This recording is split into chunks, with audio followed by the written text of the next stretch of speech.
إن الحمد لله والصلاة والسلام على رسول الله أما بعد قال الله تعالى قل هل يستوي الذين يعلمون والذين لا يعلمون وقال رسول الله صلى الله عليه وسلم فأعط كل ذي حق حقه صدق الله العظيم জামিয়া ইসলামিয়া ইমদাদুল উলুম ও এতিমখানা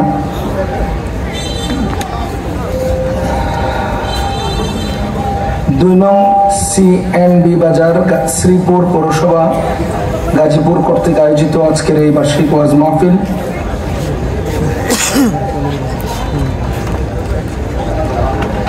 আমার আলোচনার টাইম ছিল 8:30 থেকে 9:30। আমি মির্জাপুরে 10টার মধ্যে পৌঁছার জন্য একটা ওয়াদা করেছি। এখন বাজে কয়টা? তাহলে আপনাদের টাইম আছে কতক্ষণ? আমি আপনাদেরকে টাইম দেব কতক্ষণ? এখন বাজে কয়টা? 5 মিনিট সময় পাবেন ইনশাআল্লাহ। এটা কি ওয়াজ মাহফিল না রাজনৈতিক প্রোগ্রাম? যারা বলেন রাজনৈতিক প্রোগ্রাম দিয়ে আমাদের ওয়াজের টাইম নষ্ট করেন কেন? ভোট চাইতে হলে রাজনৈতিক প্রোগ্রাম সাজাইয়া মানুষের কাছ থেকে ভোট চান? আমরা এখানে ভোট চাইতেও আসি নাই, ভোট দিতেও আসি নাই, ভোট নিতেও আসি নাই। আমরা এখানে উম্মাহকে দ্বীনের কথা শোনাতে আসছি। আমার 1 ঘন্টা সময় উম্মাকে যে কথাগুলো বলতাম, এই 1 ঘন্টা সময়ের উম্মার কথাগুলো কিয়ামতের ময়দানে আপনারা উম্মাহকে বুঝিয়ে দিবেন, বুঝিয়ে দিবেন। আপনার পকেটের টাকা নষ্ট করলে যেমন আমি আপনার হক নষ্ট করি, আমার প্ল্যান করা প্রোগ্রামের টাইম নষ্ট করলে আপনি আমার হক নষ্ট করেন। মানুষের পয়সার চেয়ে টাইমের দাম কম না বেশি? আমাকে 8টায় সময় দিবেন বলে 10টা 11টা পর্যন্ত বসায় রাখবেন, 8:30 দিবেন বলে 9:30 দিবেন। এটা কি আমার সময় নষ্ট করা না? আমি আপনাদেরকে অনুরোধ করব, কারো হক নষ্ট করা যাবে না, কারো হক নষ্ট করা যাবে না। আপনারা এখনো ক্ষমতায় আসলেন না,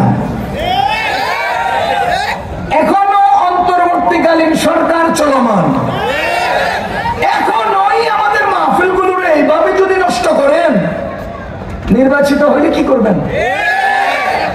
আওয়ামী লীগ তো নিয়ে আইলে 2-4 টাকা হলেও দিয়ে যেত, আপনারাও ওয়াদা করেন, টাকাও দেন না। কারণ নিজের লুঙ্গি কেনার টাকা নাই, কি আরেকজন টেনে দিবেন? আল্লাহর ওয়াস্তে মাহফিলের পবিত্রতা রক্ষা করবেন, সৌন্দর্য রক্ষা করবেন। এই আয়োজনের টাকাগুলো মানুষ দিয়েছে মাহফিলের জন্য, এটা রাজনৈতিক প্রয়োজনে ব্যয় করে মানুষের দেওয়ার উদ্দেশ্য নষ্ট করবেন না। এখানকার প্রতিটি অর্থ মানুষকে দ্বীনি কথা শোনানোর জন্য, আজকের প্রতিটি টাইম মানুষকে দ্বীনি কথা শোনানোর জন্য। মাহফিল প্রতিষ্ঠানের জন্য, উম্মতের জন্য। আর আপনারা মাঝখান দিয়ে ঢুকা নিজের জন্য সব ক্রাশ করেন। সাবধান, আমি আপনার, আপনি আমার। আপনি নষ্ট করছেন হক, আমি বয়ান করছি আপনাকে। বান্দার হক নষ্ট করবেন, আল্লাহ আপনাকে ছেড়ে দিবে না। আমার সময় নষ্ট করেছেন, এটা আপনি আমার হক নষ্ট করেছেন। আমার অর্থ নষ্ট করেছেন, তো এটা আপনি আমার হক নষ্ট করেছেন। আমার প্লেটের খাবার খেয়ে ফেলেছেন, তো আপনি আমার হক নষ্ট করেছেন। আপনি আমার জায়গা দখল করেছেন, তো আপনি আমার হক নষ্ট করেছেন। আপনি আমার হক নষ্ট করেছেন। 8:30 টাইম 9:30 মাইক দিয়েছেন, আমার 1 ঘন্টা সময় নষ্ট করেছেন, হক নষ্ট করেছেন। এখন আমি পিছন দিয়ে আরেক জায়গায় ওয়াদা করেছি, ওখানে যেতে বিলম্ব হবে, তাদের হক আমি নষ্ট করলাম। এবার আপনি আমার নষ্ট করেন নাই, এই জাতির নষ্ট করেন নাই, আরেকটা প্রোগ্রামেরও নষ্ট করছেন। এসব তামাশা বাদ দিয়া সোজা হইয়া চলেন, তো মানুষ আপনাদেরকে মাথার উপরে রাখবে। একটা সরকার পতনের তিনটা বড় কারণ, একটা সরকার পতনের তিনটা বড় কারণ বলেন। একটা ক্ষমতাসীন সরকার পতনের তিনটা বড় কারণ। 1 নাম্বার অহংকার, 2 নাম্বার জুলুম, 3 নাম্বার খেয়ানত। খেয়ানত এটাকে বাংলায় বলে দুর্নীতি। বাংলায় কি বলে? দুর্নীতি। এবার বলেন, গত 15 বছরের ফ্যাসিস্ট সরকার, জালিম সরকার, এই তিনটার কোন অংশটা বাদ রাখছে? কোনটাতে অসম্পূর্ণতা ছিল? সুতরাং ওরা যদি অহংকার দিয়ে শুরু করে, খেয়ানতে এসে শেষ করে, ওদের পতন হয়েছে। আপনারা যদি খেয়ানত দিয়ে শুরু করেন, অহংকারে গিয়ে শেষ করেন, আপনাদেরও পতন হবে। শুরু হেরা কোত্থেকে করছে, শেষ কোথায় করছে? আপনারা হেদের শেষটা দিয়ে শুরু করছেন, বুঝেন নাই? হেদের শুরুটা দিয়ে হেরা শুরু করছিল, শেষটা করেছে কোথায়? আর আপনারা শুরু করেছেন কোথায়, শেষ করবেন কোথায়? খোদার কসম, হেরা শুরু করেছে যা দিয়া, শেষ করছে যেখানে, আপনারা শুরু করছেন সেখানে, শেষ হবে সেখানে। তাদের পতন আপনার পতন একভাবেই হবে। অহংকার, জুলুম, দুর্নীতি, এই 3 জিনিস যত বড় ক্ষমতার অসীম হোক, নিচে পড়ে যায়, ধ্বংস হয়। যেমন ফেরাউন 400 বছরের ক্ষমতায় ছিল। এই 400 বছর ক্ষমতায় সে সর্বোচ্চ অহংকার করেছে। আপনারা সেজদার মধ্যে কি তাসবিহ পড়েন? সুবহান রাব্বিয়াল আলা। সূরা আলাকার মধ্যে কি আছে? সাব্বিহ ইসমা রাব্বিকাল আলা। তাহলে রব্বুল আলা কে? রব্বুনাল আলা। রাব্বিয়াল আলা কে? ফেরাউন কয় আনা রব্বুকুমুল আলা। বুঝতেছেন না আপনারা? যে তাসবিহ আমরা সিজদায় পড়ি, সুবহানা রাব্বিয়াল আলা, আপনি আমার আলা রব। ফেরাউন বলে আনা রব্বুকুমুল আলা, আমি তোমাদের ওই আলা রব। আমরা যাকে আলা রব বলি, ফেরাউন নিজেকে সেই মানের, সেই পর্যায়ের রব দাবি করেছে। তাহলে কোন পর্যায়ের অহংকারের মানে স্পিড হয়েছে, কোন পর্যায়ের অহংকার সে করেছে মিলান। এবার আপনারা বলেন, আপনাদের পরাজিত নেত্রী অহংকার করে নাই? বলেন না। আমি উদাহরণ দিতে বুঝবেন। সে রোহিঙ্গা বাংলাদেশে আসলে পরে বলে কি, রোহিঙ্গা বাংলাদেশে আসছে পরে কি বলে, আমার বোন বলছে তুই 18 কোটি মানুষকে খাওয়াতে পারলে 10 লাখ রোহিঙ্গারে খাওয়াতে পারবি না কেন?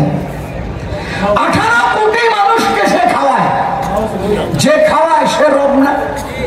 বলেন, যে খাওয়ায় সে রব না? তো ফেরাউনি নিজেকে সরাসরি লফজান রব দাবি করেছে, আর আপনাদের পরাজিত নেত্রী হাসিনা নিজের মা'নান রব দাবি করেছে। লফজান মা'নান সমান অহংকার করেছে। কথা কি বুঝতেছেন? এবার হের চেলা চামুন্ডা শামীম ওসমান নিক্সন আরো অশিক্ষিত বন্ড খেলোয়াড়রা কি কয়, আর তোদের হেফাজত, তোদের জামাত বিএনপি, আর খেলা হবে। এগুলো অহংকার না? বলেন বলেন, এগুলো অহংকার না? আমরা তো একটা চেয়ারম্যানের, বোর্ড অফিসের, দারোয়ানের, শালার, বন্ধুর পাওয়ারেই অস্থির। বুঝলেন নাই? কি পরিমাণ অহংকার গত 15 বছর মানুষ করে গেছে, কি পরিমাণ অহংকার গত 15 বছরের মানুষ করেছে, হিসাব আছে? হিসাব নেই। সুতরাং অহংকার মানুষকে ধ্বংস করে। বলেন, অহংকার মানুষকে ধ্বংস করে। 2 নাম্বার জুলুম, আমি শেষ করে দিচ্ছি। 2 নাম্বার জুলুম। জুলুম আল্লাহ তাআলা মানুষ নিজের উপরে জুলুমকে হারাম করেছেন, মানুষের উপরে জুলুমকে হারাম করেছেন। জুলুম করব না। জুলুম আল্লাহ বলেন ইত্তাকি, নবীজি বলেন ইত্তাকি দাওয়াতাল মাজলুম। মাজলুম ফাইন্নাহু লাইসা বাইনাহা ওয়া বাইনাল্লাহি হিজাব।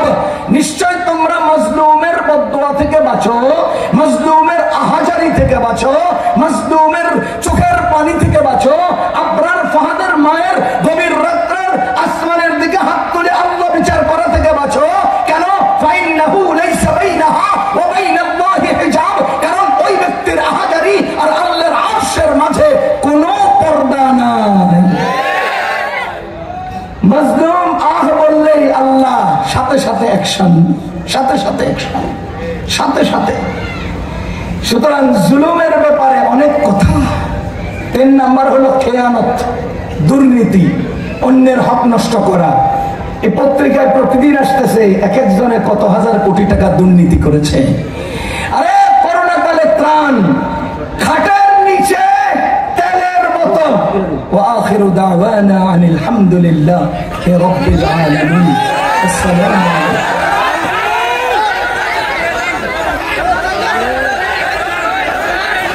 আপনাদের সামনে আমাদের যে বক্তা হযরত মাওলানা মুফতি আহসান ইবনে মাসউদ রংপুরি, উনি কথা বলবেন।